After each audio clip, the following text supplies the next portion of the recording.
জাতীয় পতাকার আদলে পুষ্টিকর খাদ্য প্রদর্শন। সারা রাজ্য জুড়েই শুরু হয়েছে অষ্টম দফায় দুয়ারে সরকার শিবির। পূর্ব বর্ধমানের জামালপুরের জামালপুর এক পঞ্চায়েতের দুয়ারে সরকার শিবিরে অনুষ্ঠিত হল সেলিমাবাদ হাই স্কুলে। শুক্রবার ক্যাম্প পরিদর্শনে যান ব্লকের বিভিন্ন আধিকারিকরা। ছিলেন বিধায়ক অলোক কুমার মাঝি, বিডিও পার্থ সারথী দে, পঞ্চায়েত সমিতির সভাপতি পূর্ণিমা মালিক সহ সভাপতি ভূতনাথ মালিক, পূর্ত কর্মাধ্যক্ষ মেহমুদ খান, জয়েন্ট বিডিও রুদ্রেন্দু নন্দী, কৃষি আধিকারিক সঞ্জীবুল ইসলাম, কৃষি কর্মাধ্যক্ষ জয়দেব দাস সহ অন্যান্যরা। সেখানেই তারা বিভিন্ন পুষ্টিকর খাবারগুলিকে বিশেষভাবে প্রদর্শিত করেন। জাতীয় পতাকার আদলে তারা প্রদর্শন করেন বিভিন্ন পুষ্টিকর খাবার। দুয়ারে সরকার শিবিরে ছিল স্বাস্থ্য পরীক্ষার জন্য একটি নির্দিষ্ট ক্যাম্প। উপস্থিত জনপ্রতিনিধিরা নিজের হাতে সেই ফর্ম পূরণ করে দিয়ে সাধারণ মানুষকে সাহায্য করেন। ক্যাম্পেই আপনাদের একটা অভিনব একটা পদ্ধতি দেখতে পাচ্ছি যে জাতীয় পতাকা, সেখানে আইসিডিএস লেখা আছে এবং ইন্ডিয়ান যে ফ্ল্যাগ সেটাও একটা চাল এবং তার সাথে সাথে ডাল এই সব দিয়ে করেছেন। মানে এটা থেকে কি বোঝাতে চাইছেন, কি বার্তা দিতে চাইছেন মানুষকে? নমস্কার, আমার নাম কুলসুমা খাতুন। আমি একজন আইসিডিএস ওয়ার্কার, জামালপুর 1 নম্বর জিপি। আমরা এখানে সব আইসিডিএস কর্মীবৃন্দ এখানে বোঝাতে চেয়েছি এটাই যে আইসিডিএস এর পুষ্টি পতাকা, এটাকে বলা হয় পুষ্টি পতাকা। পুষ্টি পতাকা বাচ্চাদের আমরা যে পুষ্টি প্রদান করে থাকি সেটা মায়েদিকে বোঝায় যে বাচ্চাদেরকে প্রত্যেক দিন খাবারের তালিকায় সাদা, তারপর কমলা কালার বা সবুজ কালারের খাবার মিলিয়ে মিশিয়ে খাওয়াতে হবে। কমলা কালার বলতে যেমন গাজর, মসুর ডাল, তারপর ওই কুমড়ো, কমলা লেবু। সাদা হলো যেমন সাদা রুটি, তারপর দুধ, ভাত, ডিম, এইগুলো। আর সবুজ হলো শাকসবজি, বিভিন্ন রকমের সবুজ শাকসবজি। এইসব জিনিস প্রত্যেক দিন মিলিয়ে মিশিয়ে বাচ্চাদেরকে রান্না করতে হবে। আর পতাকার মাঝে যে চাকাটা থাকে সেই চাকাটা তেল ছাড়া চলে না। চাকা তো তেল ছাড়া চলবে, তেল দিয়ে চলবে।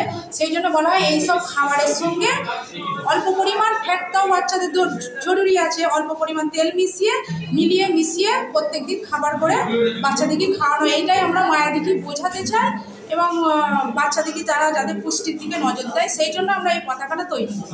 এটাকে বলা হয় পুষ্টি পতাকা। আপনার নাম? আমার নাম কুলসুমা খাতুন।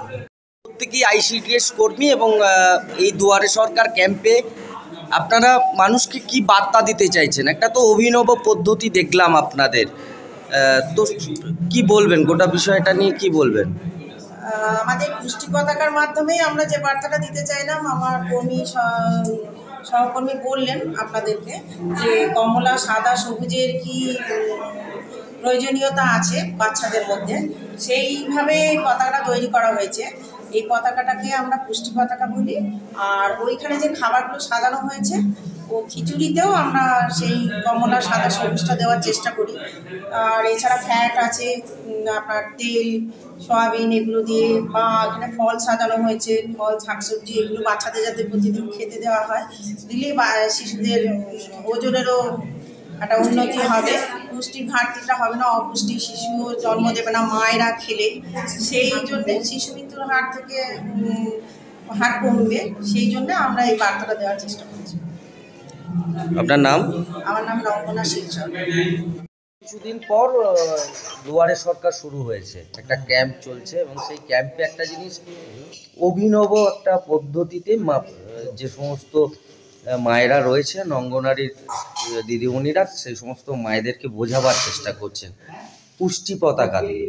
তো এই গোটা বিষয়টা যদি মামাটি সরকারের পক্ষ থেকে মাননীয় মুখ্যমন্ত্রী মমতা বন্দ্যোপাধ্যায়, আমাদের সরকারের পক্ষ থেকে গোটা পশ্চিমবাংলায় আমাদের আজ থেকে শুরু হলো দুয়ারে সরকার। তো আমাদের প্রথমেই জামালপুরে 13টা অঞ্চল, 13 দিন হবে। প্রথম আমাদের জামালপুর 1 নম্বর অঞ্চলের সেলিয়াবাদ হাই স্কুলে আমাদের শুরু হয়েছে। ওইখানে আমাদের প্রত্যেকটা আমাদের যে প্রকল্প আছে সেই দপ্তরগুলো আমাদের আছে, সাধারণ মানুষ ওখানে যাচ্ছে। দুয়ারে সরকারে সাধারণ মানুষের 8 নম্বর ফেজ এটা আমাদের চলছে। তো আগামী এই যে আমাদের অঙ্গনারী, আমাদের দিদিমণিরা, যেহেতু আমাদের ভবিষ্যৎ, যারা আমাদের ছোট ছোট ছেলে মেয়েদের যে খাওয়া দাওয়াটা কীভাবে আমাদের ফুড আমাদেরকে বাচ্চাদেরকে দিলে আমাদের ছেলেরা সুস্থ থাকবে এবং সবল হবে, সেই ক্ষেত্রে তাদের অনেক ফুডের আইটেমও তারা রেখেছে এবং বিভিন্ন প্রকল্পর মাধ্যমে মানুষ সেই সাহায্য পেতে চলেছে।